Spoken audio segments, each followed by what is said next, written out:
boa noite a todos, né? Agradeço imensamente a presença de vocês aqui.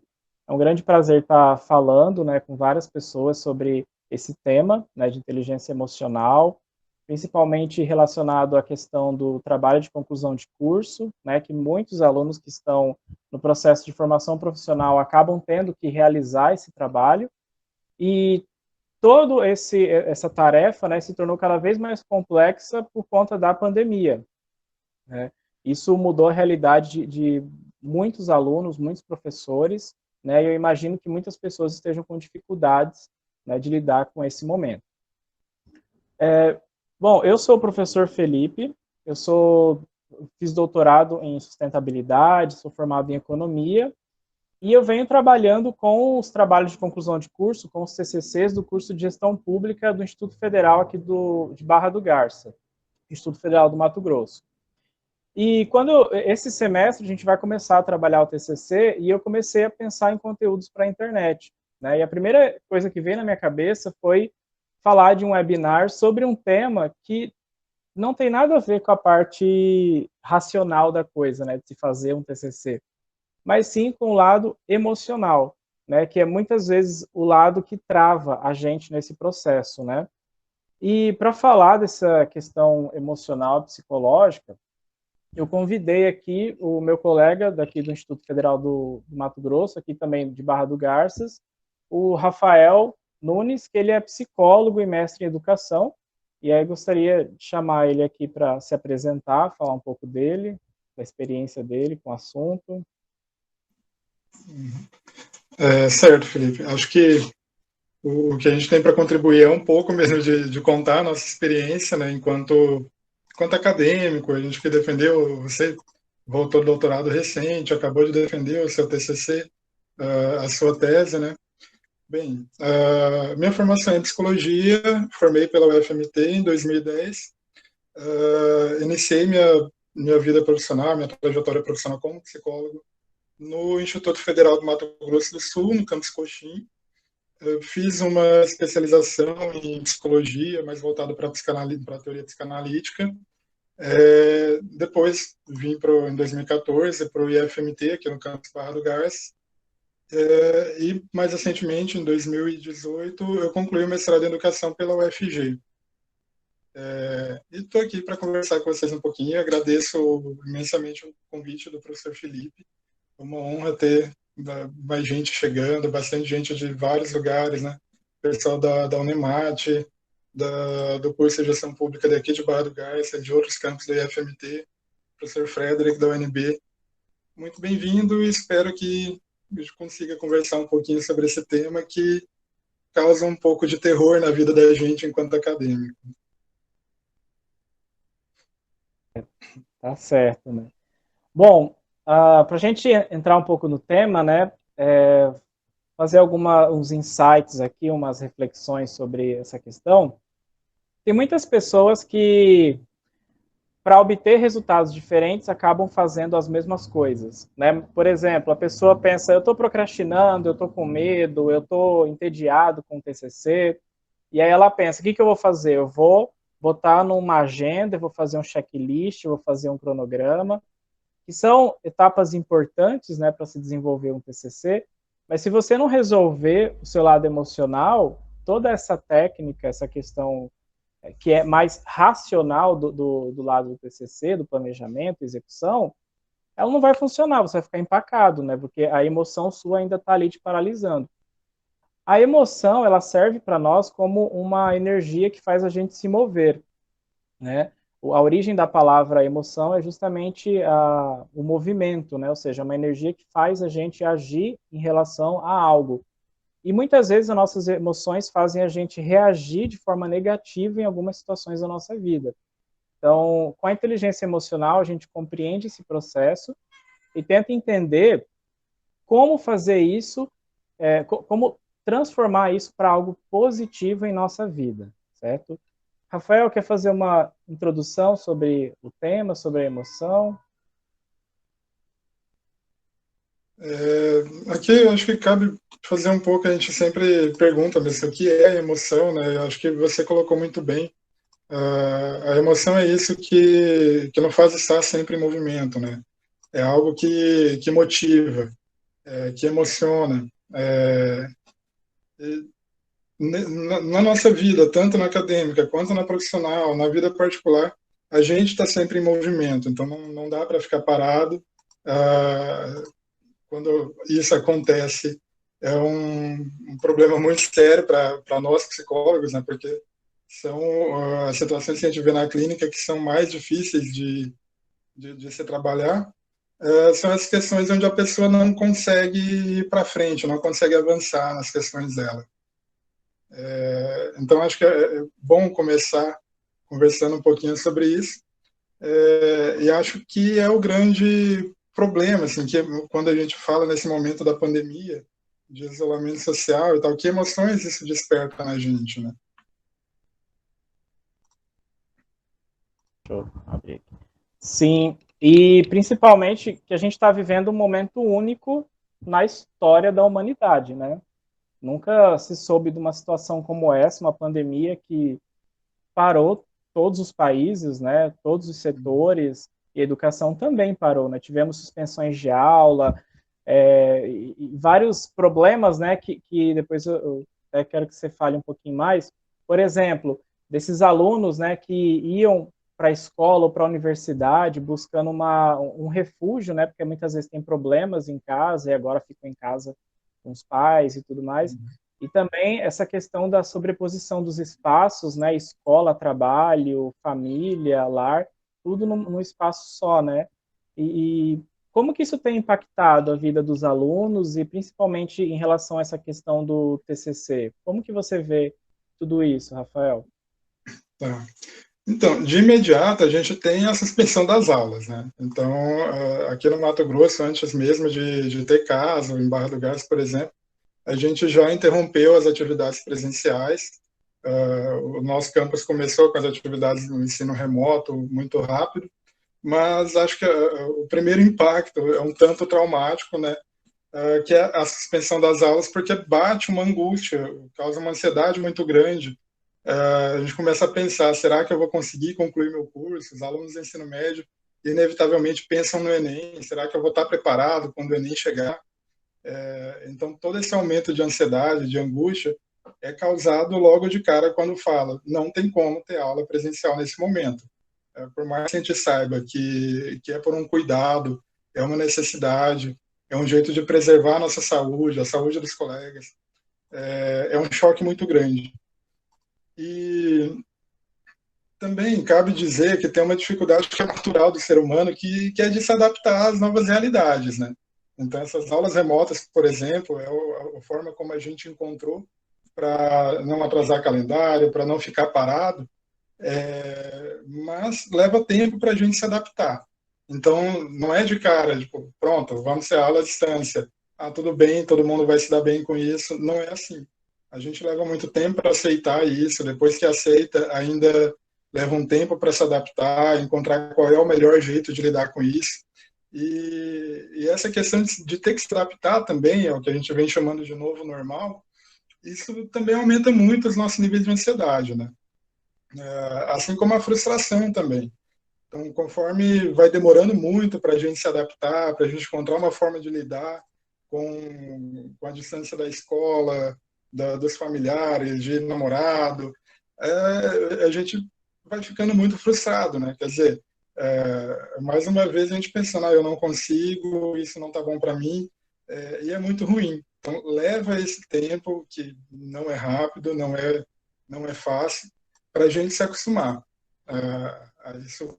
Como eu disse, a gente vem chamando de novo normal. Você citou assim, casos de estudantes que encontravam na escola como uma espécie de uma válvula de escape. O isolamento social ele contribuiu muito para aumentar a angústia desses estudantes. Então, quer dizer, acho que está todo mundo bastante angustiado diante dessa tentativa de se adaptar a essa nova realidade, mas esses estudantes que já sofriam com ansiedade, com depressão, eles ficaram muito mais vulneráveis ainda, porque, de certa forma, eles encontravam, ou na escola, ou no apoio dos amigos, ou nos estudos, um jeito de escapar disso, de fugir um pouco daquilo que ele vem sentindo, e quando ele está sozinho com ele mesmo no quarto, ele não consegue pensar em outra coisa senão nos sentimentos que fazem ele sofrer.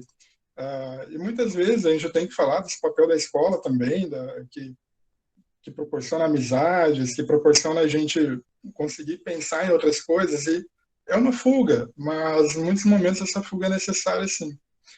Para os estudantes que estão nesse momento de TCC, quer dizer, principalmente para eles, acontece mesmo o que você falou da sobreposição de espaço, né?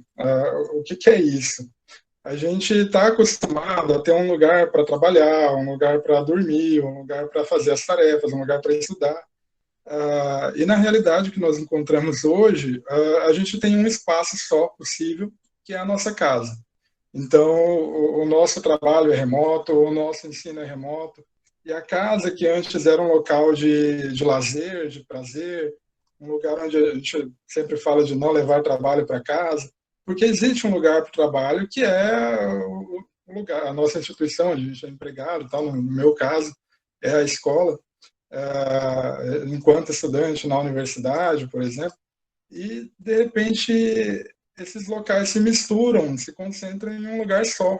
Então, o mesmo espaço que eu tenho para o meu lazer, que é a minha residência, para o meu descanso, é o lugar onde eu preciso trabalhar, onde eu preciso estudar, onde eu preciso produzir, e eu também não fui preparado para isso. E tem uma questão que acho que também é importante colocar, que à medida que a gente se prepara para ir para a escola, a gente começa a passar uma mensagem para a gente mesmo, né? Que, olha, nesse lugar você precisa se comportar como um aluno, você precisa se comportar como um profissional. E quando a gente não tem isso, essa mensagem demora a ser passada e a ser recebida também pelo nosso sistema nervoso e tudo mais. Então a gente demora a entender, e por isso também a demora em se adaptar. Enfim, acontece isso, é uma confusão muito grande, a gente não foi preparado para isso, ninguém estava pronto. Acho que mesmo os estudantes de curso à distância também, para eles, por mais que a gente pense que eles já estão acostumados a estudar em casa, mas acho que para eles também tem sido um sofrimento muito grande se adaptar, porque algo mudou, sim.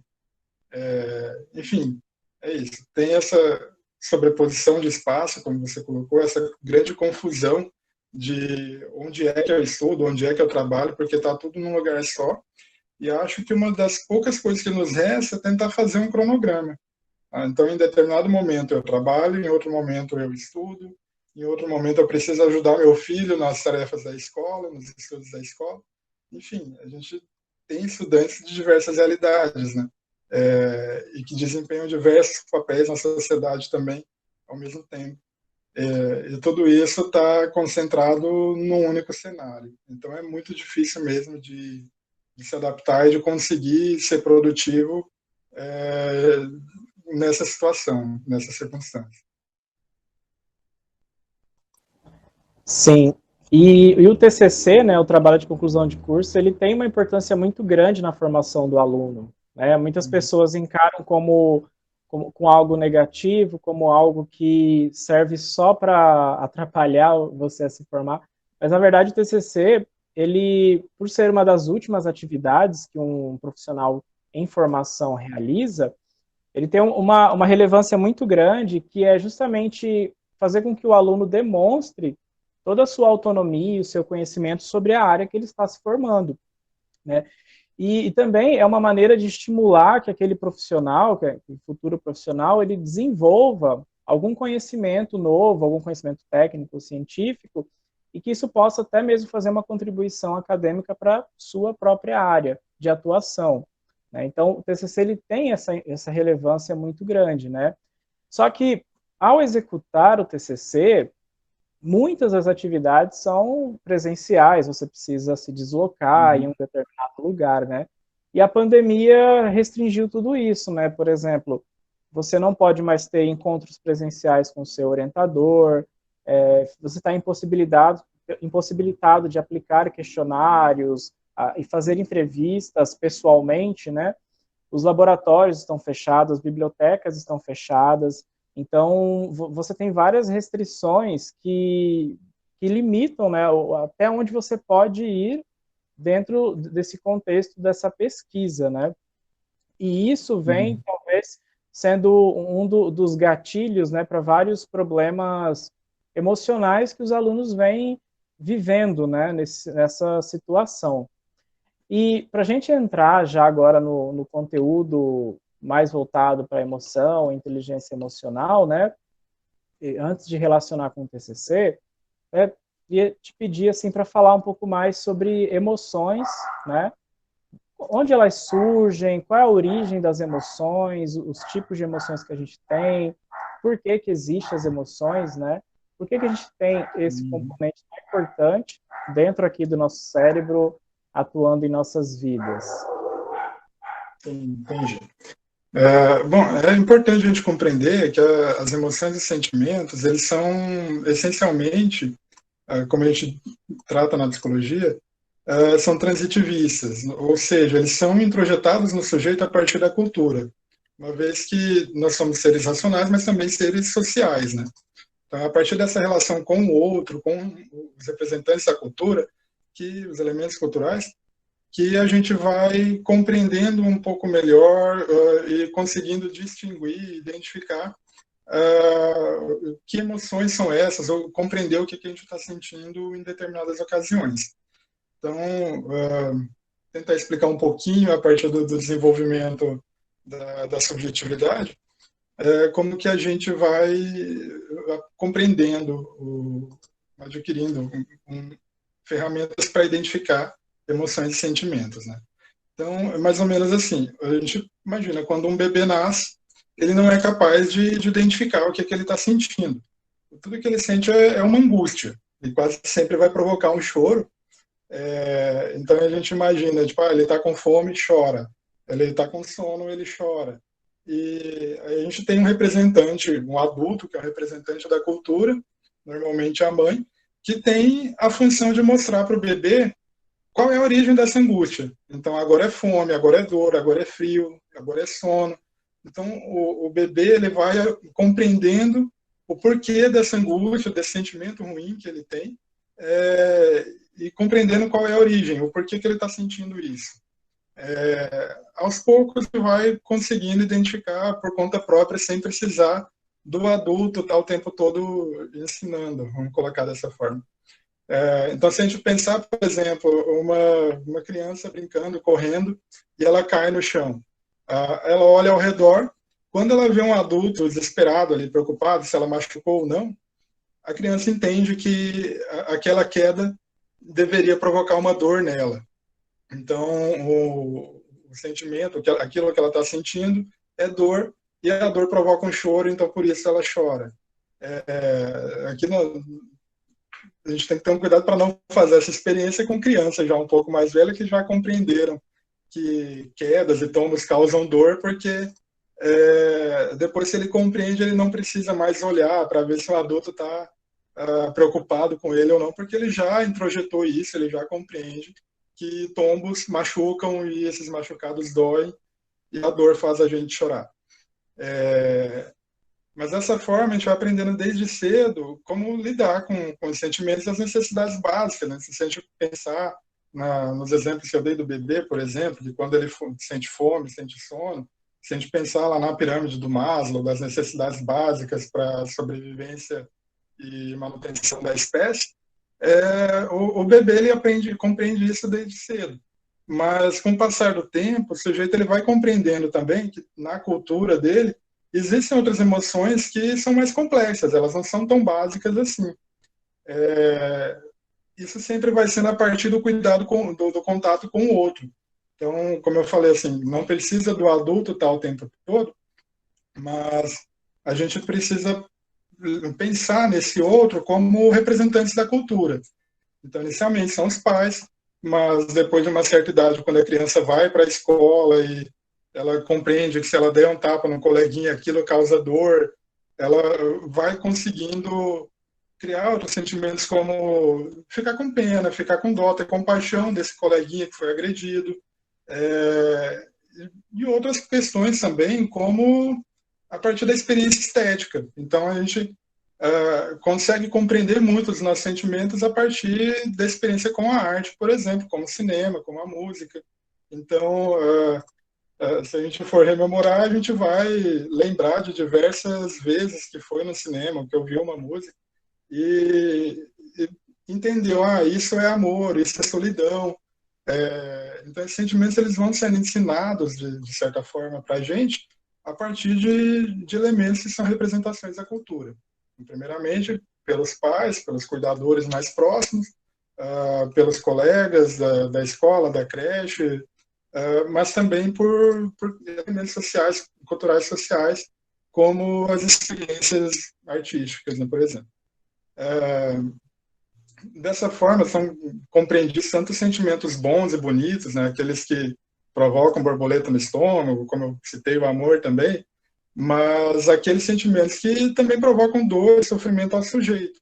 Então, não é mais só a música bonita que fala de amor que faz a gente chorar. Um filme triste também faz. Então, a gente vai compreendendo que existem diversas outras formas de sentimento, que nem todas elas vão provocar prazer. Algumas vão provocar muita dor, vão fazer a gente sofrer bastante. E aí a gente entra na questão da inteligência emocional, né? Então, a partir do momento que a gente compreende o que são as emoções, a inteligência emocional está justamente ligada em conseguir lidar com esses sentimentos. Então, não é eu ignorar ou tentar reprimir, controlar esses sentimentos. É compreender esses sentimentos, que eles existem, conseguir interpretar e, a partir disso, conseguir reagir da melhor forma possível em determinadas ocasiões. Então, não é que eu tenho que agir perfeito, não tenho que ser perfeito. É a melhor forma que eu posso agir naquele momento.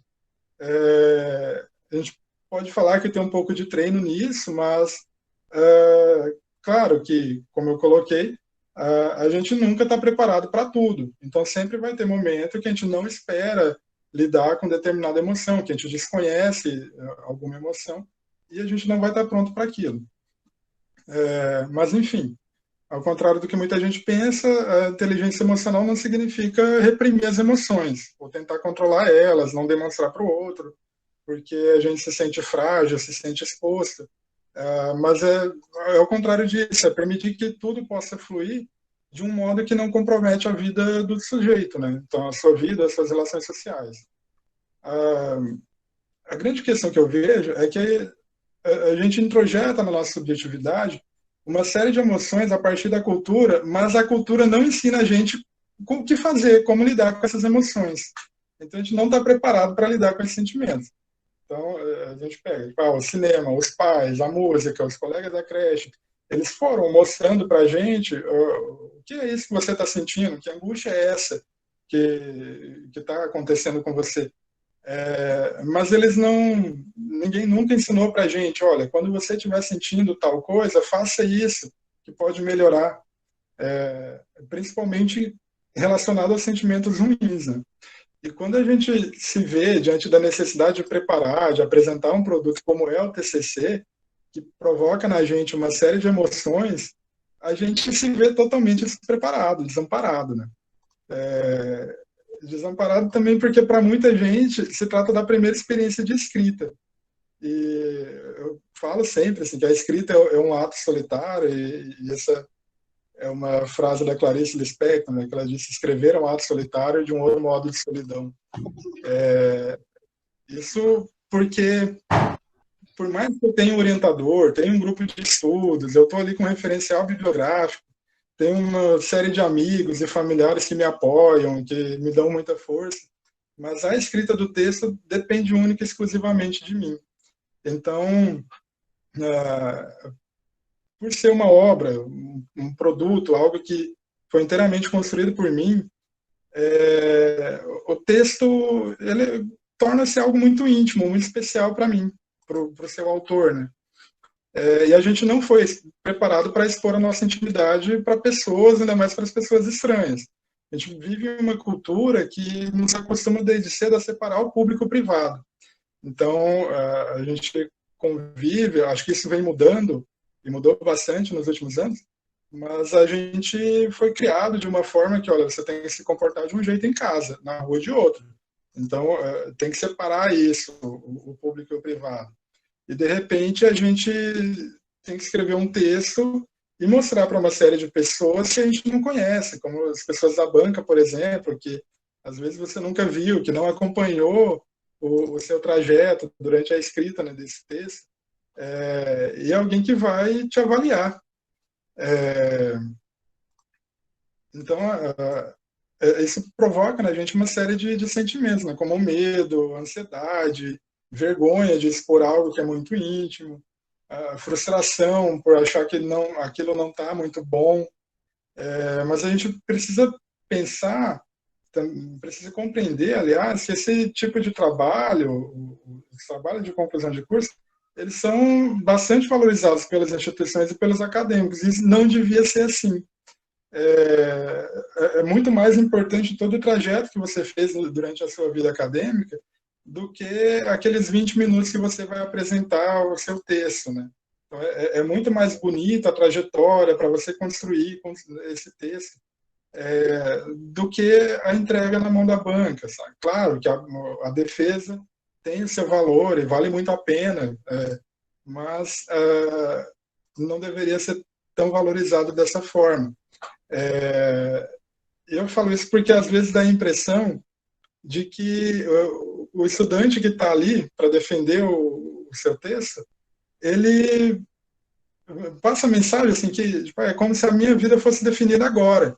Então, é como se a banca fosse avaliar não só o trabalho, mas avaliar também uma série de características, de competências que não são curriculares. E como eu falei, isso é muito ruim. Não devia ser assim. Mas, da mesma forma, a gente também tem que lembrar que o orientador e as instituições são avaliados pela produtividade, então eles também sofrem muito com essa pressão de ter que produzir. Isso também não é bom. Aliás, eu acho péssimo.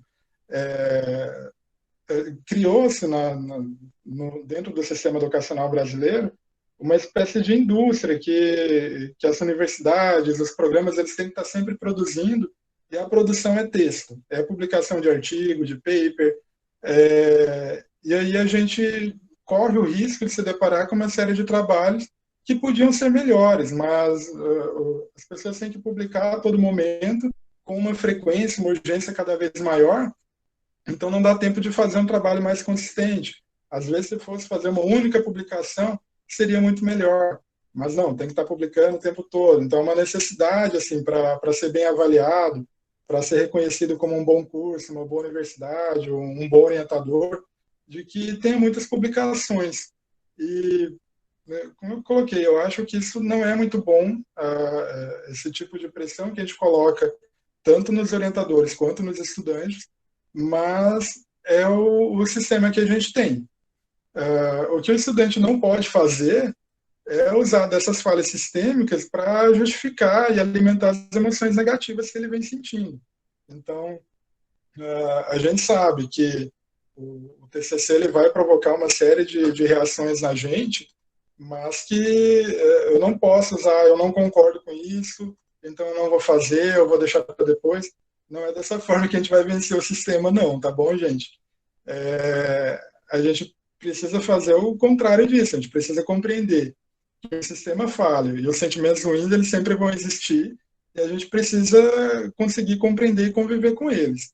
Então, o sistema é falho, essa pressão não é boa, mas boicotar ou deixar de apresentar, tentar lutar contra isso, tem as suas formas de lutar. Não vai ser deixando de fazer o seu trabalho, adiando o máximo possível, que você vai vencer essa questão. Então, cabe essa compreensão. O sistema é falho, a pressão não é boa, mas a gente precisa produzir mesmo assim e vamos encontrar um jeito menos doentio de produzir, um jeito que nos afete um pouco menos. A gente precisa compreender também que essas emoções negativas, elas são sintomas. Então, elas são sinais de algo, assim como essa fala no sistema, é um sintoma de algo que a gente precisa identificar, né? Mas, voltando para os nossos sintomas emocionais, normalmente, quando a gente se coloca diante do TCC, a gente se vê exposto a uma série de questões traumáticas também, que não necessariamente está ligado ao TCC, são outros conteúdos, antes de entrar na graduação, então a gente precisa trabalhar isso, né? Como você falou no começo, ali na abertura da nossa live, a gente precisa cuidar de outros pontos, cuidar da nossa saúde mental, cuidar dos nossos sentimentos, senão não adianta, a coisa não vai para frente. Não dá para culpar só o TCC, não dá para culpar, você tem que entender que esses sentimentos que o TCC está despertando, às vezes não está relacionado a eles, são outras coisas que não estão legais em casa, no trabalho, e surgiu agora, o TCC foi o estopim, mas precisa ser trabalhado, a gente precisa identificar esses conteúdos e trabalhar esses conteúdos também, além de fazer esse trabalho da escrita de um TCC. Bacana. Sobre essa questão da emoção, eu acho interessante, que esses dias eu estava lendo sobre o assunto, né? E assim, quando a gente observa os animais que são irracionais, né, eles tomam decisões a partir do instinto e da emoção deles, geralmente observa-se três reações quando eles estão sob ameaça, né? Ou eles atacam, né, atacam quem está atacando ele, né? Ou ele foge, né, do predador ou de alguma outra ameaça, ou ele se finge de morto, né? Ele paralisa, espera que o perigo passe por ele, vai embora, para depois ele levantar e seguir com a vida dele. E quando a gente está no piloto automático, quando a gente não está tendo consciência do que está acontecendo com a gente acaba adotando essas ações, né? Por exemplo, quando a gente se sente ameaçado de uma maneira e a gente briga com algum colega ou com o orientador, ou a gente briga com os membros da banca no dia da defesa, né? Isso simbolizando o quê? O ataque, né? Você está atacando aquela pessoa que, para você, ela está te agredindo, né? Mas às vezes, na cabeça da pessoa, ela só está ali fazendo um comentário sobre o seu TCC, né? Ou então, por exemplo, pessoas que fogem, né, desistem do curso, tem pessoas que cumprem todas as disciplinas e deixam o TCC, né? Ou seja, ela fugiu, ela não conseguiu encarar aquilo, né? Ou então, quando ela para, procrastina, deixa quieto, não, continua no curso ali, não faz nada, né, passa o tempo, não entrega nenhuma versão para o orientador. Então, essas reações, né, quando a gente olha para a questão de como que o cérebro, né, ele foi se desenvolvendo, o cérebro ele sempre busca, né, o prazer, né, ou então fugir da dor, né, e quando ele sente essas ameaças, né, ele vai adotar algum padrão, né, aqui ou ali, e eu vejo assim que muitos desses padrões, desses comportamentos, né, são inteiramente destrutivos para o próprio estudante. Por exemplo, quando um estudante comete um crime de plágio, ele está com tanto medo de reprovar, ele está com tanto medo da situação que ele se vê acuado a ponto de querer plagiar algo, né, com medo de ser julgado, de ser rejeitado de alguma maneira, né, pega um trabalho bom, copia. Ou então, por exemplo, quando muitos pagam, né, para alguém produzir o seu próprio TCC, né, isso é um problema muito sério e existe empresas que ganham dinheiro com isso, produzindo TCC, né? Então, ou seja, a gente vê várias situações que acabam se desenrolando por conta de questões emocionais, né, da pessoa se sentir ameaçada, afetada, né, e com medo do que pode acontecer, né? E aí a gente soma tudo isso, né, com a pandemia. A gente soma tudo isso com todos os outros problemas da pandemia, né? A gente vê que muitas pessoas estão sofrendo de ansiedade, né? A ansiedade é aquele desejo pelo futuro, né? Quero que o futuro ocorra logo. E todo mundo quer viver logo no mundo pós-pandemia. A gente não quer mais viver esse mundo aqui pandêmico, né? Mas a gente se esquece de viver o presente, o aqui e agora, e fica pensando no futuro e fica com ansiedade. Então a gente fica com depressão, né, pensando no passado feliz que você perdeu. E vários outros problemas, né, como às vezes desenvolve síndrome do pânico, luto, solidão, né? Você já comentou que a escrita é um processo sozinho e agora, então, mais sozinho ainda, né, mais solitário ainda. Então, eu queria pedir para você falar um pouco mais sobre essas questões que às vezes se desenvolvem para até um quadro clínico, né, de depressão, estresse, ansiedade, considerando essa questão da pandemia do TCC e toda essa cobrança, né, que o estudante tem. Como que isso torna-se um quadro tão prejudicial para o aluno? É bastante complicado. Como eu falei, né, a escrita em si ela já é um processo bastante solitário. É, agora, nesse momento de pandemia, não só a escrita, mas a gente isolado socialmente, afastado da escola, dos colegas, é, se torna muito mais solitário ainda, apesar das ferramentas que a gente tenta encontrar para superar esse distanciamento social e tudo mais. Tem uma série de estudos recentes que falam, por exemplo, da depressão em estudante de pós-graduação, né? E eu tenho lido bastante nesses últimos dias uma série de estudos falando sobre aumento tanto de ansiedade, mas principalmente tanto de depressão, mas principalmente de ansiedade agora nesse momento de pandemia. Como eu coloquei no começo, eu acho que esse período que a gente não foi preparado para lidar, isso causa uma angústia muito grande. E a gente nunca se imaginou vivendo, né, nessa situação. E talvez a gente não tenha mesmo os recursos físicos, né? Porque eu falei, a gente tem algumas ferramentas que pode tentar lidar e tal, mas e as pessoas que não têm acesso à internet, por exemplo, como lidar com isso? Porque no começo da pandemia, eu até fiz uma divulgação assim, para alguns alunos, que uma série de editoras, por exemplo, colocaram uma parte do seu catálogo, né, de livros, de jogos, de filmes, à disposição para o pessoal acessar gratuitamente online e tal, mas a gente está num país que boa parte da população não tem acesso a um computador e à internet. Então, como lidar com isso? A gente não tem essa infraestrutura. Por mais que existam algumas saídas que as pessoas tenham se esforçado, é muito difícil tentar se reinventar nesse período, né?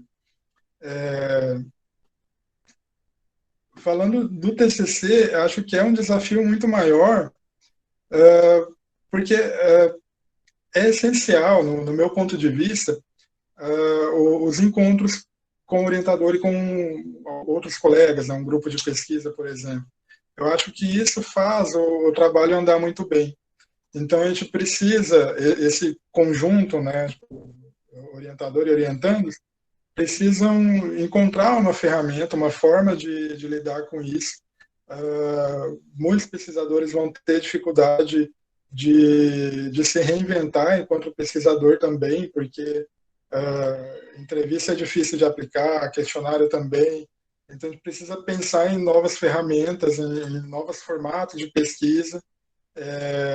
Acho que a ciência vem sofrendo uma série de ataques há algum tempo, né, principalmente com os cortes do orçamento, mas agora é uma hora que a gente precisa, não é o corte de orçamento que está sendo um baque tão grande, a hora que a gente, enquanto cientista, pesquisador e formador de novos pesquisadores, a gente precisa se reinventar, encontrar novas formas também de continuar produzindo, né, de continuar praticando a ciência.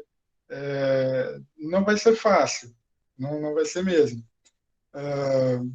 Falando dos efeitos da pandemia de um modo geral, além da ansiedade e depressão, a gente tem que lembrar que é um momento que a gente começa a perder pessoas próximas, né?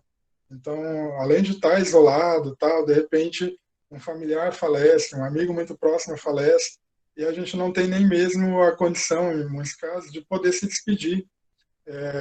Então, vem esse sentimento de luto que na nossa cultura a gente está acostumado a ter o velório, ter o enterro e participar de tudo isso.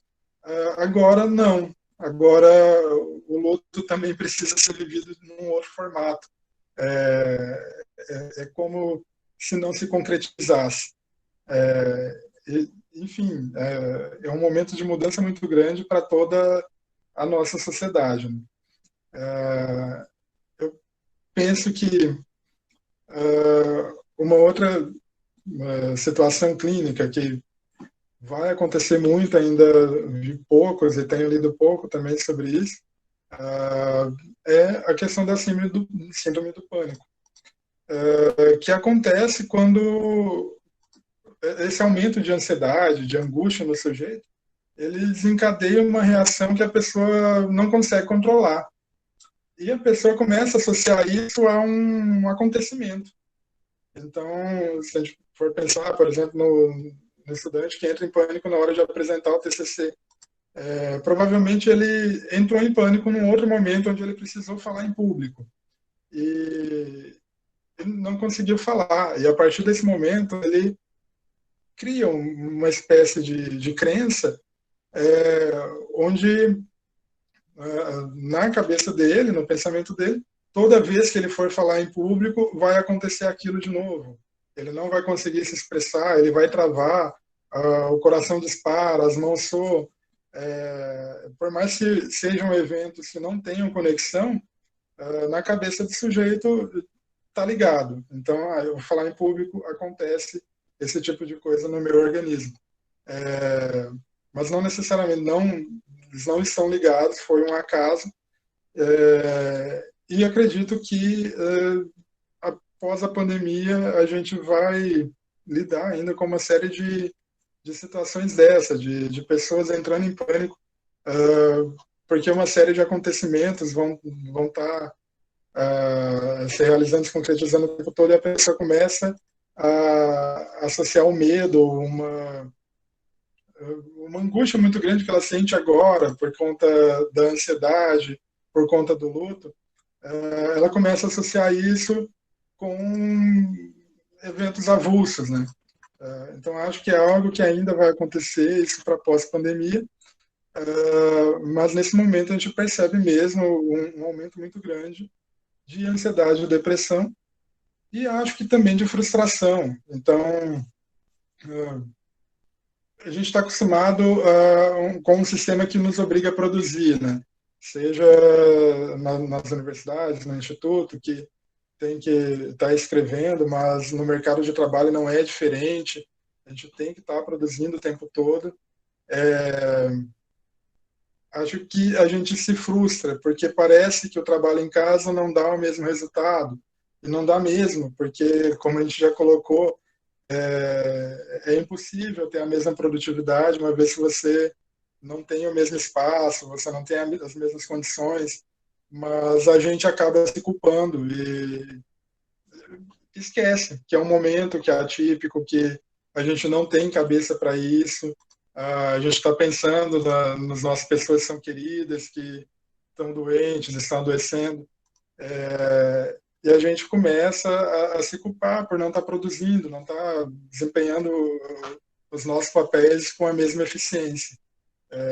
E não devia ser assim, a gente tem que ter clareza que o momento não é favorável. Como eu falei, não dá para usar como uma desculpa para não produzir, não é isso.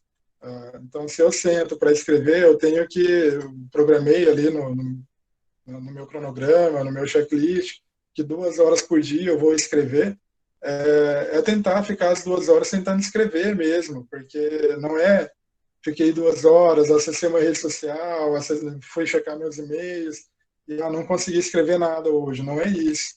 É tentar seguir o nosso planejamento, o nosso cronograma, de uma forma que afete um pouco menos, porque afetado todos nós estamos, né?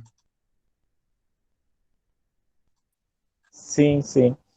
E eu lembro assim que quando começou a pandemia, né, foi bem lá no início do ano, né, e todo ano a gente começa com aquelas metas, promessas, eu vou fazer, vou acontecer esse ano, eu vou entrar para academia, eu vou começar a poupar, investir, eu vou me formar esse ano, no último ano, defender o TCC, e isso tudo veio com um balde de água fria, né, a gente falou alguma coisa lá de cima veio, não, você não vai fazer isso, né?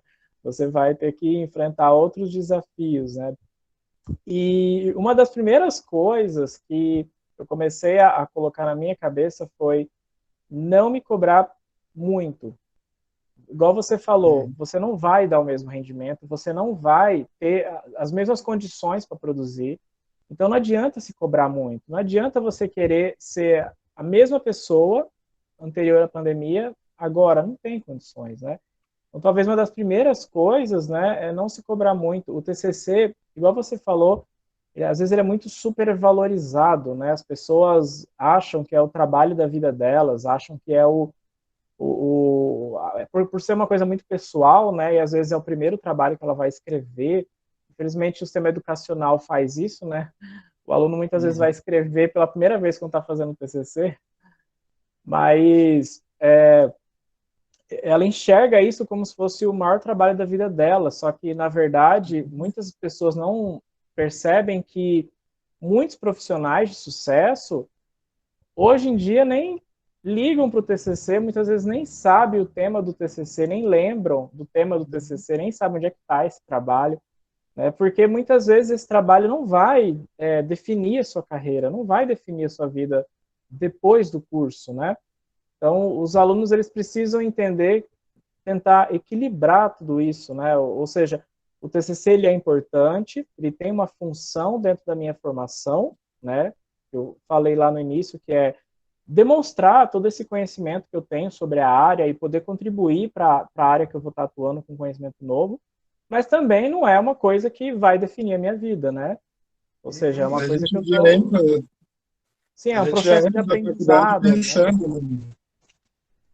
Sim, a gente já entra na faculdade pensando no TCC e é só um processo, né? Uma das etapas lá dentro, né? Rafael, agora para a gente já ir para uma área já de recomendações, né? Algumas dicas e técnicas que as pessoas podem fazer. A gente viu aqui, né, na sua fala, que as emoções surgem de estímulos, né? Ou seja, coisas exteriores provocam a gente e o nosso cérebro dispara um monte de substâncias ali, faz a gente ter medo, tédio, enfim, muitas outras emoções, né? E muitas dessas técnicas, né, que podem ajudar a gente a remodelar as emoções, elas são técnicas, às vezes, que a gente não dá tanta importância porque acredita que não tem efetividade, né? E aí eu irei falando de uma por uma e em seguida você vai falando a visão da psicologia sobre isso, né? A primeira técnica, né, que é muito importante para a gente tentar remodelar as emoções, é a visualização. Muitas pessoas sentem medo da defesa porque pensam, começam a imaginar ela lá na frente da banca e a banca destruindo o trabalho dela, destruindo a apresentação dela. Ou seja, ela começa a visualizar todo esse futuro negativo, né, esse futuro ruim para ela, e aí a emoção vem, o medo, a frustração, a pessoa começa a sentir tudo isso antes, né? E qual que seria a importância dessa visualização, da pessoa fazer conscientemente visualizações positivas, pensar ela defendendo a tese, sendo elogiada, apresentando um bom trabalho, visualizando mesmo isso. Como que a psicologia ela enxerga esse tipo de técnica? Assim, eu lembro sempre daquela frase, né, que se você não confiar em você, quem vai confiar? Então acho que é um pouco por aí. Mas os meus estudos, assim, o que eu encontro é que a partir da nossa cultura, que é ocidental, burguesa, judaico-cristã, a gente aprendeu, seja por questões religiosas ou morais, éticas ou familiares, que a gente se acostumou com uma ideia de que nós não somos merecedores de vivenciar uma felicidade plena, de ter prazer nas coisas que a gente faz, de se sentir realizado. Então, a partir disso, o homem começa uma espécie de um auto-boicote. Então, eu não sou merecedor disso, eu vou me distanciar daquilo que me dá prazer, daquilo que me faz feliz. E é preciso que a gente tenha consciência destes momentos onde a gente se vê fazendo esse tipo de coisa, né, se distanciando de determinados acontecimentos, realizações, felicidades, prazeres, é preciso a gente ter consciência de por que a gente age assim, e compreender que nós somos capazes, a gente é merecedor, a gente é competente para concluir algumas realizações, pelo menos de vez em quando, né? Tudo bem, algumas vezes a gente vai se frustrar, não vai conseguir mesmo, mas a gente precisa aceitar que a gente merece ser feliz de vez em quando, a gente consegue concluir alguns trabalhos, sim, nem tudo que a gente faz é ruim, é de má qualidade, então é importante essa técnica de visualização, de se ver sendo elogiado pela banca, de se imaginar, né, no futuro, assim, concluindo com o diploma na mão, é importante porque eu acho que é a partir daí que a gente começa a desconstruir isso que culturalmente foi passado para a gente, que não, a gente não merece prazer, ou então que o prazer só pode vir depois de muito trabalho, de muito sacrifício. Não é necessariamente assim, a graduação pode ser gostosa, escrever um TCC pode ser prazeroso, a gente merece algumas felicidades, sim. Sim. Então, a gente tem a primeira técnica, né, visualização, que é uma atividade muito interessante. É bom sempre estar num lugar calmo, silencioso. Aí você fecha os olhos, você deixa a sua imaginação voar, mas sempre tem que ser algo positivo, né? Você tem que visualizar isso. Isso vai te energizar de uma maneira muito bacana, né? Vou E, esperar o pior, né? sim, sim. Porque pensa comigo, se a visão negativa te causa o medo, o estresse, né, todos esses problemas, a emoção positiva ela pode te trazer alegria, confiança, capacidade. Então, ou seja, é uma lógica que a psicologia já vem adotando, né? E agora, uma outra técnica, né, que a gente vai trazer aqui é a parte é a questão da comunicação positiva, né? Ou seja, você reverter frases negativas que geralmente a gente coloca na nossa cabeça para frases positivas, né? Por exemplo, eu não sei apresentar um TCC, né? Você muda para eu vou aprender a apresentar o TCC, né? Eu tenho medo da banca detonar o meu trabalho. Você fala, não, eu sei que a banca vai me elogiar e vai fazer críticas construtivas para o meu trabalho ser aprimorado, né? E muitas vezes a gente pensa no negativo, né? Querendo o oposto, né? Por exemplo, eu não quero ser reprovado no TCC. O que você está falando ali é que você está querendo ser reprovada pelo TCC, porque se eu falar para todos vocês aí que estão acompanhando a gente, fechar os olhos, fechem os olhos aí quem estiver acompanhando a gente. Se eu disser para você, não pense numa maçã vermelha, qual que é a primeira imagem que vem na cabeça de vocês? É da maçã vermelha. Então, se você fica reforçando mensagens negativas, o que vem na sua cabeça é exatamente aquele futuro que você não quer, né? E aí você tinha comentado comigo, né, que existe alguns ramos da psicologia, né, que fala um pouco sobre isso, né, a psicologia comportamental, positiva. Como é que a psicologia traz essa questão, né, da comunicação positiva?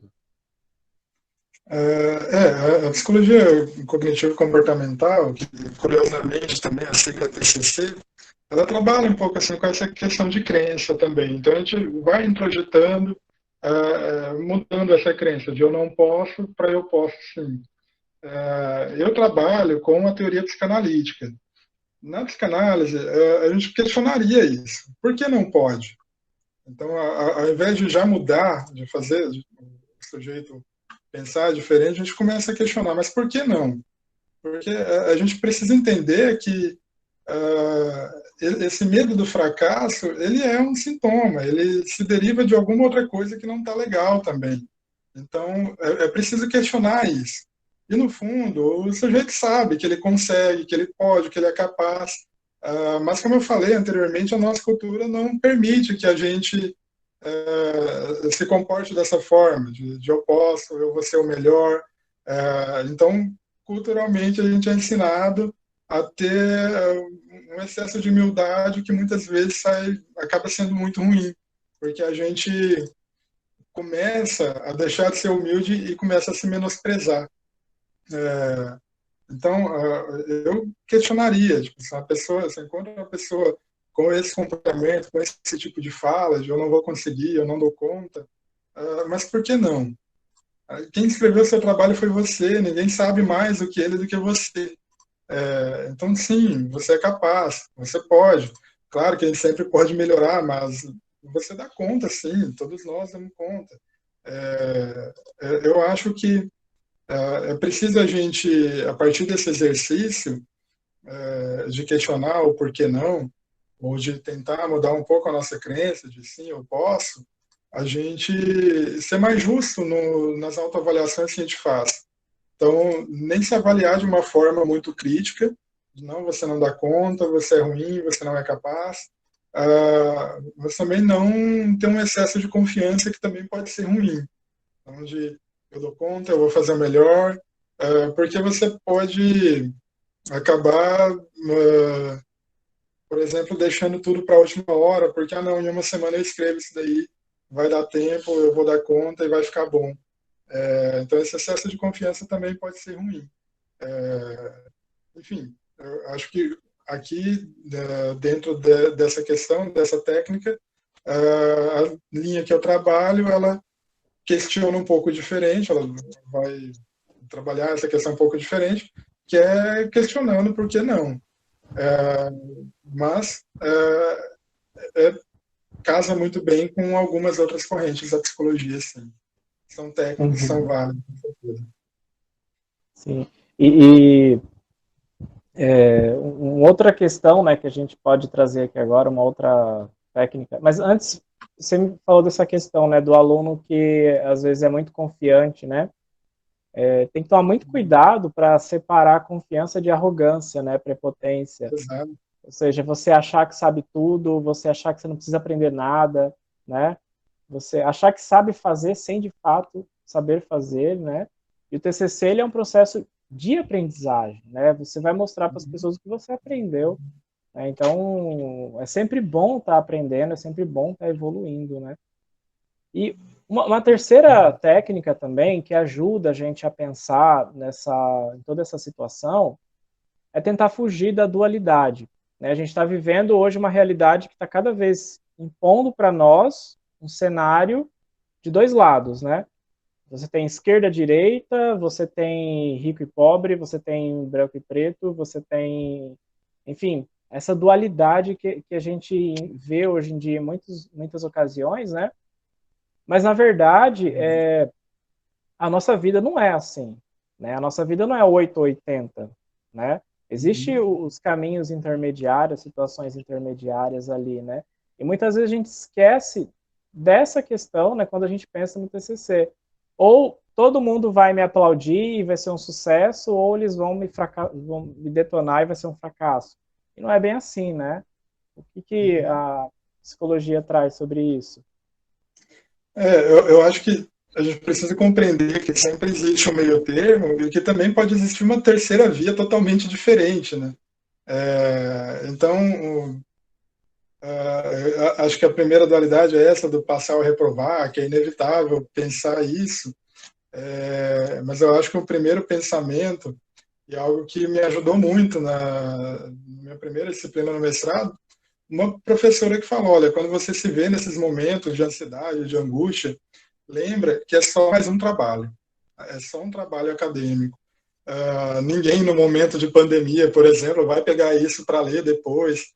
Então, claro que a gente escreve para alguém ler, a gente quer que as pessoas olhem para o nosso trabalho com muito carinho, mas não vamos pensar que a gente vai mudar o mundo com esse nosso trabalho. Não é por aí. Então, uma outra questão é evitar também comparar o trabalho com os colegas. Tipo, o meu é bom, o dele é ruim, porque são trabalhos diferentes. Acho que o primeiro ponto é esse. São trabalhos diferentes. Falo sempre conversando com um colega da matemática, que a minha orientadora acha que meu trabalho está muito grande. Quantas páginas tem? 20. Para a gente das humanas, 20 páginas não é nem a introdução. Então, Os trabalhos são diferentes, a quantidade de páginas não vai dizer se o seu trabalho é bom ou não, ou ruim. Eu tive um colega uma vez se ligou muito satisfeito, nossa, eu cheguei na página assim, muito bom, sabe? Mas isso não significa tudo. Às vezes o trabalho tem muito volume e pouco conteúdo, então não meça seu trabalho através dessa comparação com o trabalho dos outros. Acho que isso é bastante prejudicial para a gente enquanto autor de uma pesquisa, de um texto. Não cabe ficar comparando assim. Inevitavelmente a gente vai se frustrar, vai encontrar um trabalho que é melhor do que o nosso, vai encontrar um outro que talvez não seja tão bom assim, mas a gente já está meio para baixo porque viu um outro muito bom, e aí vai pensar que esse daqui que não era muito bom é melhor, eu vou seguir ele então, e vai para uma linha totalmente errada. E aqui, inevitavelmente, eu acho que cabe também aconselhar, confiar muito no orientador. Então, tem uma relação, que não precisa ser uma relação de amizade íntima, nada disso, mas uma relação de confiança. Então, de ouvir, de entender, de aceitar os pontos de vista, eu acho que é extremamente importante. Além disso, essa dualidade a gente deixa para outros sistemas de avaliações, mas que alguns ainda cabem, mas eu acho que isso também vem caindo cada vez mais na nossa vida moderna, pós-moderna. Eu acho que a dualidade, o binarismo, tudo isso vem caindo por terra. Então, se a gente for pegar, por exemplo, a questão de gênero, durante muitos anos, durante séculos, é masculino e feminino. Hoje já existem N tipos de gênero catalogados, eu acho que é só um dos exemplos. Então, como eu coloquei no começo, cabe a gente pensar que existe sim um meio termo, mas também existem outras vias. Então, não vão existir só duas linhas de pesquisa, só duas teorias, duas formas dois métodos de desempenhar esse trabalho. Existem vários. Cabe a gente conversar, como eu falei, principalmente com o orientador, é, estudar bastante, ler bastante, e reconhecendo qual é o melhor caminho, o melhor jeito de produzir a nossa escrita. Enfim, o mundo da ciência também já mudou bastante durante muito tempo, foi muito influenciado, principalmente pelas ciências exatas, mas hoje já não é mais assim, e acho que a gente tem que acompanhar essas mudanças dentro da nossa produção também. Bacana. Realmente essa dualidade ela empobrece, né, o debate, ela empobrece o progresso da humanidade como um todo, né? Então é sempre bom a gente fugir Sim, sim. disso, tentar fugir e pensar diferente. Nos E aqui momentos de como banca, por exemplo, é, nos momentos de banca, por exemplo, né? Então, um membro da banca colocou, olha, você poderia ter explorado mais isso daqui. A gente já pensa mesmo que ele está atacando, que está dizendo que a gente errou e vai querer excluir aquele texto, aquela parte do texto. E não é por aí, ele está apresentando uma contribuição, né? Então é uhum, bastante complicado isso. sim. E uma última técnica, na verdade, ela acaba aqui juntando todas essas que a gente veio falando, né? É poder fazer ações e exercícios que estimulem a visão, a audição, né, a sensação de você estar ali naquele momento. Por exemplo, quando você ensaia uma apresentação, quando você conversa com algum colega seu sobre o assunto, ele te fala coisas boas. Ou seja, você pode, ao longo do seu dia, se da sua rotina, desenvolver algumas ações que estimulem esses pensamentos positivos, essas emoções positivas, né, que façam você visualizar um futuro promissor para você, né? Porque se a gente fica parado, os pensamentos ruins vêm, né? E vem aquela energia, vem aquela emoção e como a gente viu, emoção é ação, né? E se um pensamento é ruim, a energia é ruim, a sua ação vai ser negativa, né? Então, essas ações, exercícios que possam estimular a audição e a sensação, né? O que a psicologia fala sobre isso? Qual que é a contribuição da psicologia nessa técnica? Uhum. Então, aqui vai além de treinar um discurso, de treinar a sua apresentação, de apresentar para a família, por exemplo, de simular uma apresentação de uma banca, por exemplo. Acho que vai além disso. Eu acho que é extremamente útil a partir quando a gente começa a falar com prazer do nosso tema. A gente tem que aprender a fazer isso. Então, uma das primeiras coisas que eu falo, assim, quando uma pessoa pergunta o que eu tenho que fazer no mestrado, na minha pesquisa, acho que é aprender a amar o seu objeto, a falar dele com prazer, porque você vai conviver com ele um bom tempo, boa parte, você vai expender muita energia, né, em torno daquilo, muito tempo também. Então, acho que é algo que é muito caro para a gente gastar tanto tempo e energia e não gostar, sabe? Gastar tempo e energia em algo que a gente não goste. Então, claro que em determinados momentos a gente vai viver uma relação de amor e ódio, que é natural, que acho que a maioria dos relacionamentos vão por aí, mas a gente precisa aprender a falar com bastante prazer, com bastante orgulho do nosso objeto de pesquisa, nosso objeto de estudo. E quanto mais a gente treinar, conseguir praticar com amigos, com colegas, a gente consegue falar, tipo, olha, eu estou pesquisando tal coisa, tal. Você sai na rua, dá uma volta com um amigo, vê algo ali que você consegue colocar parte das suas pesquisas em prática, na sua fala. Eu acho que isso é muito legal. E, de certa forma, o seu TCC, o seu trabalho, ele vai fazendo parte da sua vida, do seu dia a dia, e para os seus amigos, você se torna uma referência naquilo. Então, por exemplo, eu trabalhei com grafite no mestrado, grafite e pichação, e aprendi a gostar muito do tema, claro, tive meus momentos de crise, como eu coloquei, mas era muito legal quando alguém passava por algum lugar, via um grafite, tirava uma foto e me mandava. Então a gente se torna uma espécie de referência dentro do nosso círculo social para aquele tema, para aquele objeto. E é muito bacana isso de você ter uma sensação de que, nossa, eles me ouvem, então isso que eu estou fazendo faz sentido, isso que eu estou produzindo aqui faz sentido. Sem falar que é muito legal também receber isso na forma de um carinho, né? De alguém que vê algo, que se lembra de você, que lê um texto e olha, estava lendo isso daqui, saiu uma notícia em tal lugar, isso não é aquilo que você está pesquisando, que a gente conversou outro dia. Então, é muito legal isso. A partir do momento que a gente começa a falar para as pessoas com mais prazer, com orgulho do trabalho que a gente está fazendo, eu acho que se torna mais próximo da gente, mais gostoso de trabalhar com esse objeto. É um problema, eu acho que a gente vai ter aqui nesse, como eu falei, a gente vai ter que se reinventar enquanto pesquisador, porque eu acho que como você falou, a gente não tem as bibliotecas abertas, os laboratórios também não, então tudo que a gente tem é o virtual. Acho que essa virtualização ela vai, de certa forma, distanciando o pesquisador do objeto. Isso pode não ser muito bom, mas acho que a gente vai conseguir encontrar uma forma, assim, de se adaptar a isso, de fazer boas produções também. Acho que a gente sempre se reinventa, a gente vai conseguir de novo.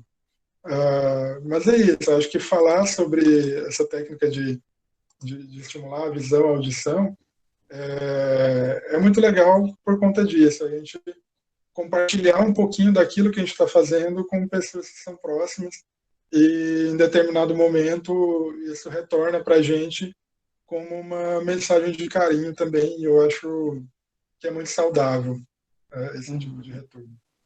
Bacana. E agora, assim, para a gente fechar assim, um último tópico e depois ir para as perguntas, né? A gente preparou assim, algumas dicas simples que você possa adotar no seu cotidiano, né? Além dessas técnicas, que eu vou falar de todas elas, aí depois, Rafael, passar a palavra para você discutir um pouco cada uma delas, né? e aí a gente depois vai para as perguntas. Então, primeira dica, né, para você começar a ter um bom trabalho em casa é você buscar um ambiente favorável para o estudo, né? Uhum. Dependendo das condições, né, às vezes você não consegue ter o ideal, mas é sempre bom procurar ter um ambiente que seja próprio para isso, né? Algo que você consiga ter na sua cabeça que esse aqui é meu local de trabalho, de estudo, né? Então, primeira dica, tem esse ambiente. Segunda dica, reduza redes sociais, né? A rede social é o principal gatilho que a gente tem para procrastinar, para deixar de lado o que a gente tem que fazer, né? Então, o celular, deixar ele desligado do lado, deixar ele silenciar todas as notificações, porque isso consome muito tempo da gente, né? Terceira dica, delimite e obedeça o seu cronograma de pesquisa, né? Você tem que se forçar a obedecer esse cronograma de pesquisa, igual eu tinha falado anteriormente, né? O cérebro da gente, ele vai, né, levando a gente para dois lugares, ou em busca do prazer ou fugindo da dor, né? Uhum. Quando a gente está ali sendo forçado a fazer uma atividade, uma tarefa, é quando ele vai fazer você querer buscar qualquer outra coisa, né? Porque para ele entende que é uma coisa ruim, né? Então, você tem que se forçar, né? Se manter dentro desse limite, desse cronograma, porque senão você pode perder prazos de entregas, né? E aí Uhum. prejudicar todo o seu processo. Uma quarta dica também é você tem que buscar enxergar todo o feedback, todo o retorno que você tem de uma maneira positiva, né? Todo esse feedback que a gente tem quando a gente está fazendo o TCC é para melhorar o trabalho, né? Se a pessoa não desse nenhum feedback, se ela não falasse nada pelo seu trabalho, é porque ela não teria interesse nenhum nele, nem interesse nenhum em você, né? Então, se a pessoa está ali se disponibilizando a fazer uma crítica, você tem que pegar isso e focar naquilo que você possa usar para melhorar o seu trabalho. Então, amar o feedback, pensar o feedback de uma maneira positiva é essencial nesse processo, porque você vai receber vários feedbacks, né? Tanto do orientador, dos colegas, do pessoal da banca, então isso é muito presente nesse processo TCC.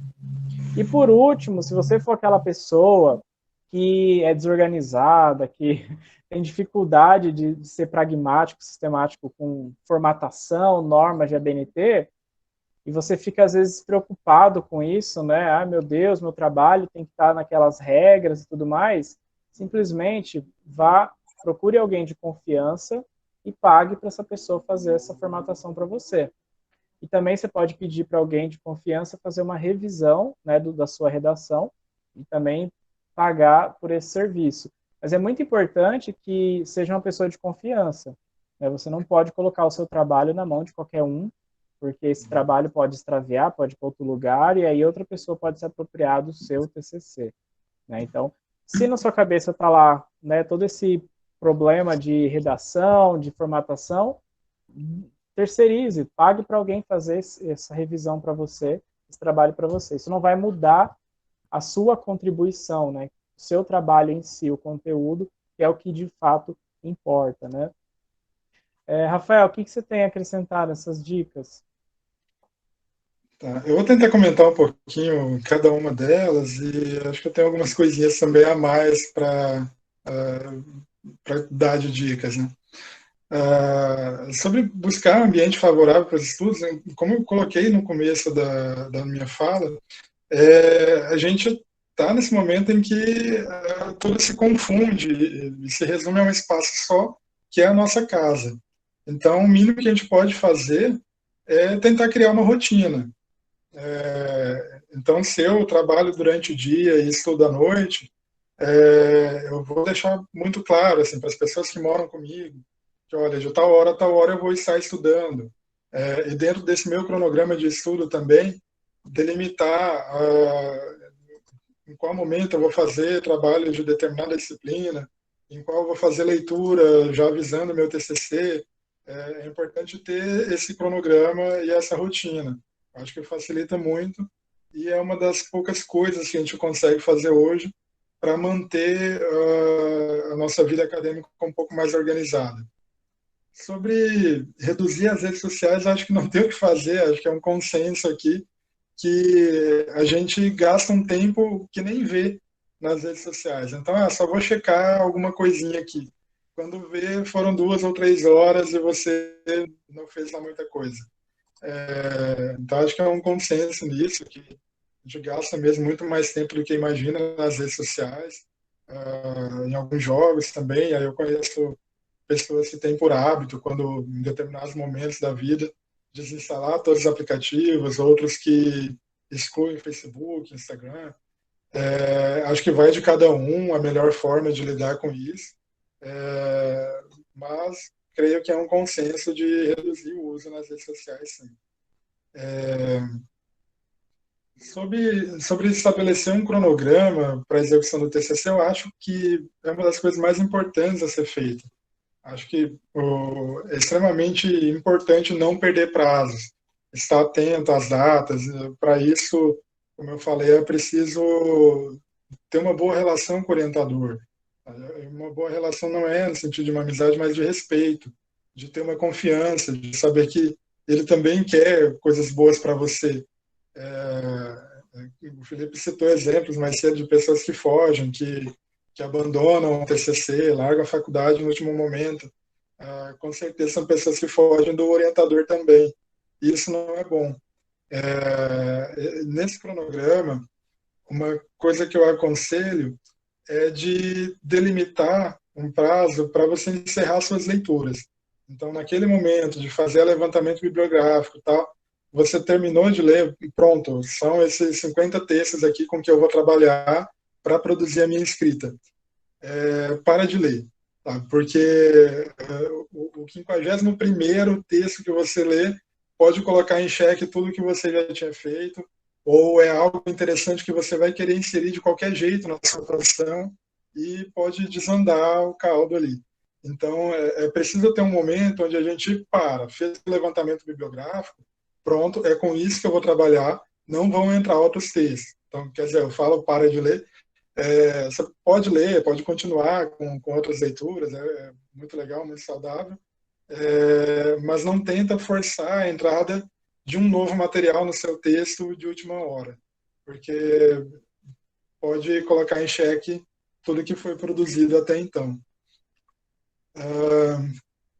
Sobre a maus feedbacks, eu acho que também a gente comentou um pouco, né, quando eu falava, por exemplo, de contar para os amigos o que você está fazendo, qual é o seu objeto. Eu acho que junto disso vem um pouco de feedback. É, Acho que isso é uma forma da gente ir se preparando para a banca, que a gente vai se acostumando a compartilhar a nossa produção com outras pessoas. É, a gente precisa aceitar, entender que os feedbacks são bons, são importantes, e que não necessariamente a gente tem que acatar todos eles.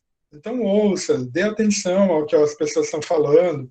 Como eu disse em alguns momentos na minha fala, a gente escreve para que o outro leia. E esse outro que vai ler, ele tem direito de pensar algumas coisas sobre o seu trabalho. Não significa que você tem que fazer todas as mudanças que ele sugeriu, mas é importante ouvir, é importante ter acesso a esses feedbacks, sim. Senão, o único momento que você vai ter do feedback é lá na banca e, enfim, seu trabalho poderia estar muito mais rico, mas você não soube aproveitar a resposta de outras pessoas, né? Sobre pagar alguém de confiança próximo para formatar, acho que para revisar também é super importante. Em muitos momentos a gente fica com a leitura viciada e não percebe algumas falas. Então é muito importante, extremamente importante mesmo, um revisor, uma pessoa para fazer essa formatação do trabalho acadêmico, porque várias coisas vão passar despercebidas. E aí, peça indicação para amigos, não fiquem só naqueles papeizinhos que tem no mural da universidade e tal, mas peça recomendação para amigos, para o próprio orientador, para outras pessoas que já passaram por esse momento de defender um TCC. Com certeza, eles também tiveram alguém para revisar. Então, peça recomendações. Eles, claro, vão te recomendar pessoas boas, não vão te recomendar as pessoas que fizeram um mau trabalho. O que eu gostaria de acrescentar ainda como dica é algo que eu já falei um pouco antes, que é de ser justos nas nossas avaliações. Então, nem muito crítico, mas também não muito generoso, mas ser justo, que o meu trabalho está bom, eu fiz o melhor que eu pude, mas isso também, eu não posso ser muito crítico, achando que meu trabalho não presta, que é um dos piores, que eu não vou passar. Também não posso ter um excesso de generosidade com o meu trabalho. Eu preciso ser justo. Eu sei o que eu fiz, eu sei qual é a qualidade dele. Ainda gostaria de colocar duas coisinhas sobre o orientador, que é a gente se lembrar que o orientador também é uma pessoa. Então, da mesma forma que a gente está sofrendo nesse momento, por exemplo, de pandemia, de isolamento social, o orientador também deve estar sofrendo de alguma forma. Então, lembrar que tem uma pessoa ali do outro lado. E uma outra questão é que o orientador também é orientador de alguém. Tipo, ele não é só o meu orientador. Provavelmente, ele orienta outras pessoas. Então, procurar não ficar o tempo todo, tipo, mandei meu texto para o orientador ontem, ele ainda não leu. Provavelmente ele está lendo o texto de um outro colega. Tá? Então, dê um tempo para ele também. Mas também não vamos esperar, tipo, passar 2 meses para a gente ir atrás do orientador. Não, dê um tempo para ele deve estar fazendo outras coisas. E sobre orientar outras pessoas também é muito legal quando a gente entra em contato com esses colegas. Então, trocar ideias sobre o trabalho um do outro. Normalmente, quando a gente tem o mesmo orientador, a gente está pesquisando objetos que são afins, são muito próximos, e o referencial bibliográfico é muito parecido. Então, é muito legal trocar ideia com essas pessoas. É legal mandar para um amigo, mandar para um familiar e tal, mas esses colegas de grupo de estudo, de orientações, eles também podem ajudar muito o nosso trabalho, enriquecer demais a nossa produção. Bom, acho que é isso que eu tenho para sugerir. Bacana, obrigado, Rafael. Então vamos agora responder as perguntas, né, que a professora Renata gentilmente compilou para nós. Também quero já deixar meu agradecimento à professora Renata por estar ajudando a gente. O Elton fez uma pergunta, ele falou assim, por que são tantos TCCs? É que eu nunca tive essa experiência na minha graduação, foi uma só. Então, Elton, eu não entendi muito bem essa pergunta, porque o TCC é um só por curso, né? Então, reformula aí no chat o que você quis dizer com essa pergunta, né?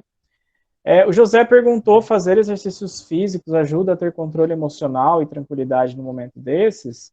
Bom, creio que sim, né? Porque a energia que você tem naquela emoção, você pode extravasar ela com esses exercícios, né?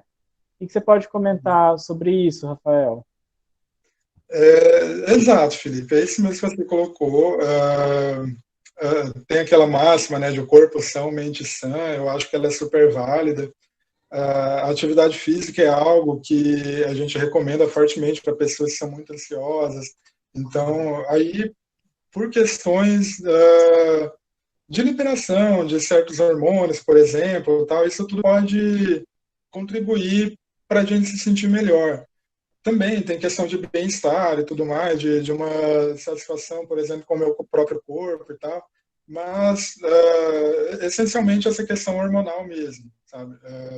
Então, determinadas atividade física, elas encadeiam a produção de determinados hormônios que me provocam uma sensação de bem-estar. E isso não vai me deixar ou vai atacar equilibrar, aliás, aqueles hormônios que são liberados, por exemplo, por uma ansiedade muito alta, por um sentimento de angústia muito forte. Então, ajuda sim, a prática de exercício físico, ela é altamente recomendada, sim. Entendi. O Elton explicou aqui, falou que no cronograma das disciplinas do curso dele são 5.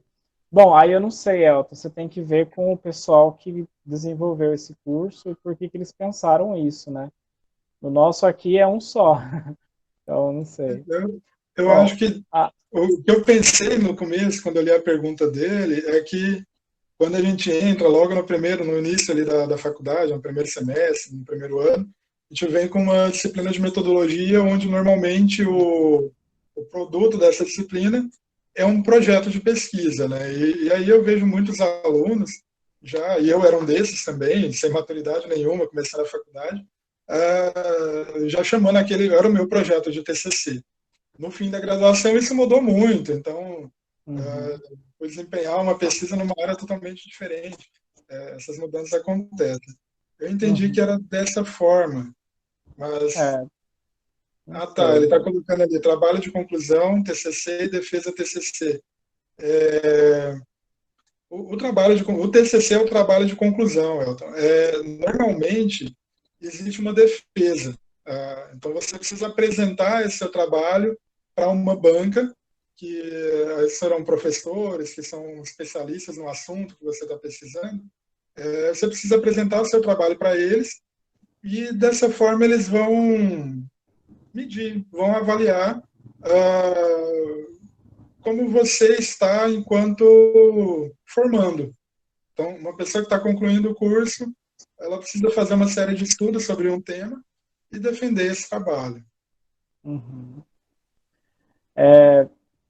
A Dini, ela fez duas perguntas que eu acho que dá para a gente responder de uma forma só.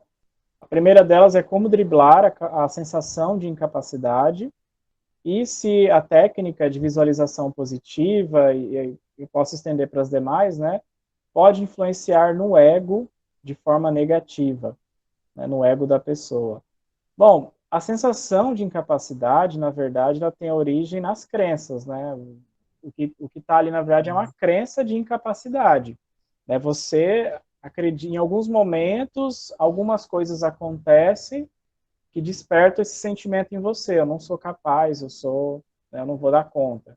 Então, o que você pode fazer é trabalhar a sua crença de capacidade com as visualizações positivas e com a comunicação positiva.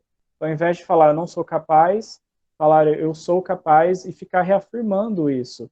Né? Você pode fazer isso. Você olha para o seu passado, as coisas que você já fez, o quanto que você evoluiu, né? E você vai ver que é possível e que você é capaz sim. Né?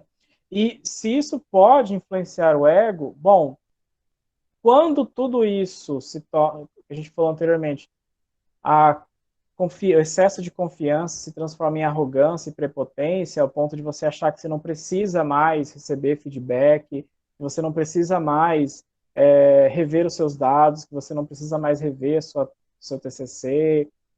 Quando você chega a esse ponto que você acha que você não pode mais aprender, né, que você não precisa mais aprender, eu acho que é aí que você passou do limite, né? Você tem que estar ali, você não pode ser uma pessoa totalmente insegura, mas também você não pode ser uma pessoa extremamente segura a ponto de ser arrogante, prepotente em relação a essas questões do TCC e a questão da vida de forma geral, né?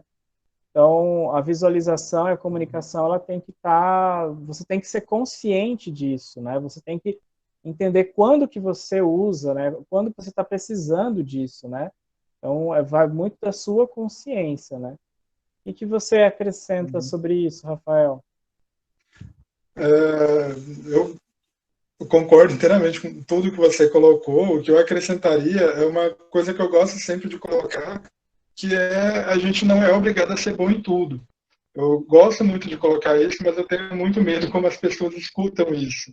Então, não, como o Felipe colocou, que tomar cuidado com excesso de confiança, tá? Também ter cuidado para não usar esse tipo de pensamento como uma justificativa para não dar o seu melhor em nada. Então, você não precisa.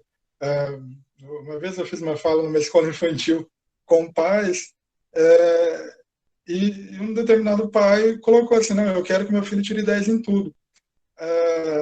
A gente foi criado também dessa forma, né, de ter que ser bom em tudo, ter que tirar 10 em todas as disciplinas.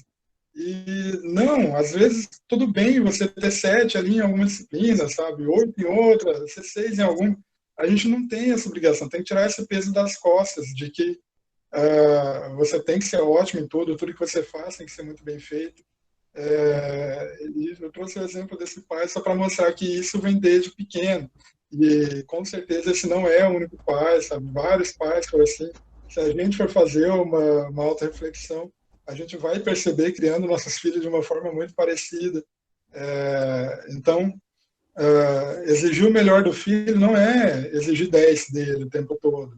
Às vezes o melhor que ele pode dar é um 4,5, sabe? A gente precisa compreender que as pessoas têm interesses, limitações, mas principalmente interesses diferentes.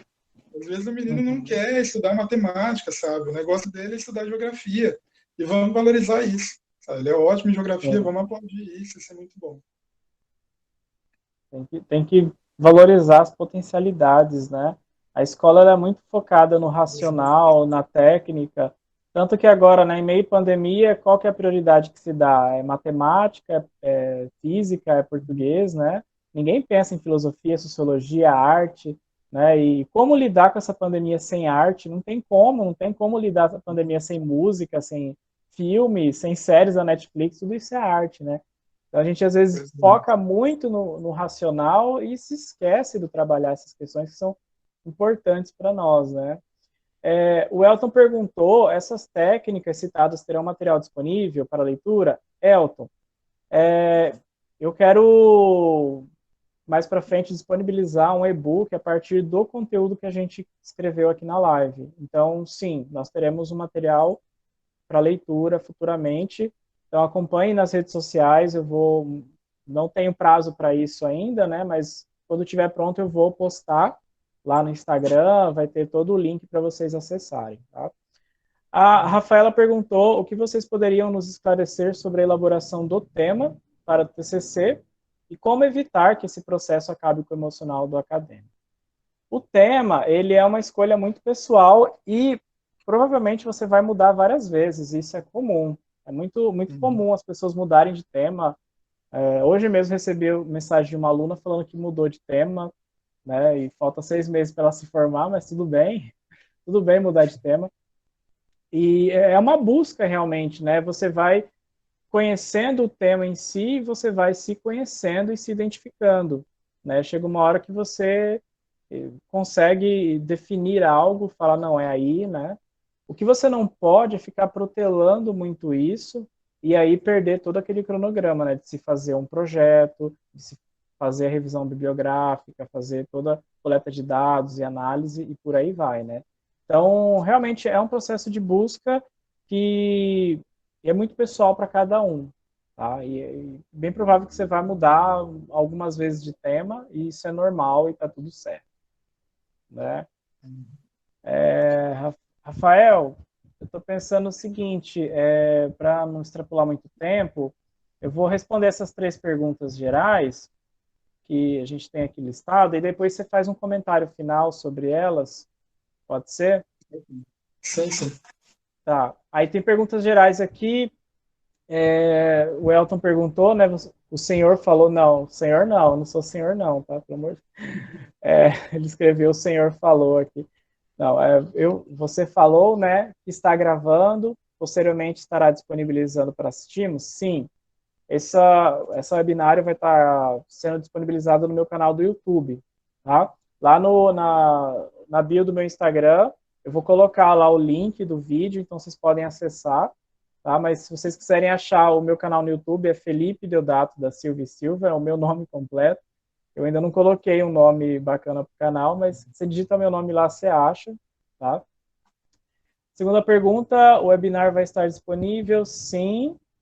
Sim, a gente vai estar disponível. E a terceira pergunta, a partir de quando saberemos quem será o nosso orientador? Como será feito o contato? Elton, a escolha do orientador depende de cada contexto. Existem instituições que já definem o orientador para você a partir do seu projeto, né, que você submete a sua temática, e também tem a questão de você conversar com o professor, pode ser desde o primeiro ano de faculdade, o que não é muito aconselhável, porque é bom você conhecer os professores, né, ao longo dos anos, as disciplinas, e você pode também ter essa iniciativa de convidar o professor, de ver o que ele gostaria, né, de fazer e tudo mais. Ou então, muitas vezes, o seu orientador pode ser um professor que foi o coordenador de pesquisa de algum projeto que você participou e o tema que você quer seguir naquilo ali. Então, ou seja, é muito particular, depende muito do contexto. Tá? O que você não pode fazer é deixar para escolher de última hora, né? Para o último ano, escolher um orientador, mudar de orientador. Isso pode gerar um probleminha, Mas também, se for necessário mudar de orientador, mude, né? Se tiver um problema muito grande, você precisar de um reforço, aí é hora de você ir atrás, né? Então, Rafael, o que você pode dizer sobre essa questão da orientação? Realmente, né, isso tudo é definido a partir da política do curso, né? Então, eu acho que a Renata colocou para o Elton que muitas dessas questões a coordenação do curso vai responder, e existem alguns documentos que são importantes a gente ter conhecimento também e a gente costuma ignorar, que é, por exemplo, o projeto pedagógico do curso. Ali vai estar dizendo como acontece essa escolha de orientador, e isso varia muito de um grau para outro, de uma instituição para outra. A minha experiência, por exemplo, na faculdade, eu escolhi quem seria minha orientadora. No mestrado não foi assim. Então, é diferente de um curso para o outro. Também gosto de falar, de conhecer o projeto do curso, porque ali vai estar dizendo o que pode ser apresentado como TCC. A gente tem um vício, se confunde muito em TCC é monografia. E nem sempre, às vezes o curso permite você apresentar o seu TCC num outro formato, como um artigo, um relatório de estágio, enfim. Isso tudo vai estar escrito ali no projeto pedagógico do curso. Então é importante conhecer esses documentos, você pode mandar um e-mail para a coordenação do curso solicitando tal, vai te esclarecer muitas dúvidas.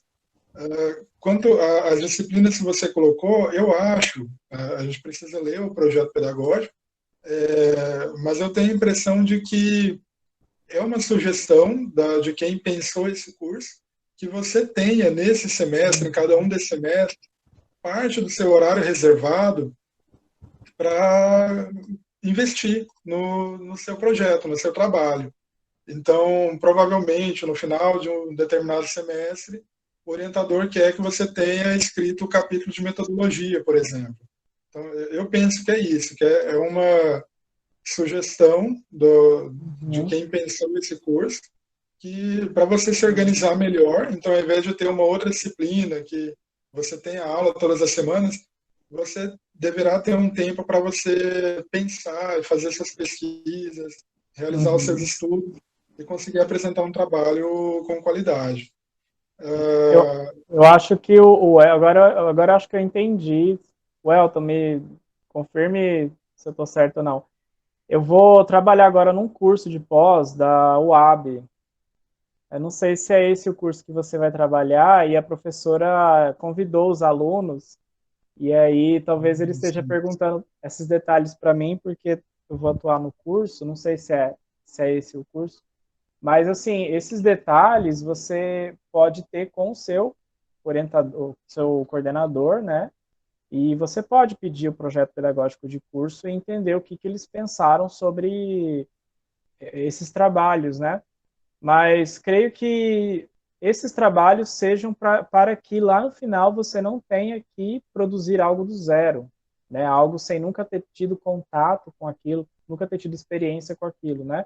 Então, talvez essa ideia de fazer várias atividades, né, ao longo do curso seja para preparar o aluno, né? E isso é positivo, tá? E muitas vezes a gente faz um trabalho, uma disciplina de metodologia, e a gente desenvolve um projeto e depois faz uma disciplina de TCC, onde a gente executa esse projeto e faz o TCC. Então, o projeto e o TCC, você entende como uma coisa só, é todo um processo só. Entendeu? Você tem que ter um projeto de pesquisa antes de executar a pesquisa. E o seu TCC é resultado disso, tá? Então, às vezes é um processo só, que às vezes você enxerga em etapas e acha que são coisas separadas, mas não, às vezes são uma coisa só. Tá bom? Bom, eu acho que tá ok, né? Tem mais uma pergunta aqui. Se o professor pode ser professor da disciplina? Sim, o professor pode ser o professor da disciplina de metodologia, de TCC, de todas as disciplinas, né? Todos os professores do curso podem orientar o seu trabalho de TCC, tá bom? Bom, eu acho que é isso, né? Rafael, muito obrigado. A gente já vai estar 1h40 de live, de webinar. Tinha programado 1 hora, 1h10, mas o assunto rendeu e rendeu muito bem, né? Muita coisa bacana a gente discutiu aqui. Gostei da interação do público. Quero agradecer aí a permanência de vocês, né? A gente teve aí pouco mais de 20 pessoas o tempo todo na webinar, e isso é muito bacana, né? É uma atividade que eu quero começar a fazer isso com mais frequência, né? Inclusive aqueles formulários que vocês responderam, justamente vai ajudar a eu pensar novos conteúdos, né? Conteúdos que sejam mais voltados para a demanda de vocês, né? E de muitos outros alunos também, né? Rafael, você quer deixar mais uma última palavrinha, último recado para a galera?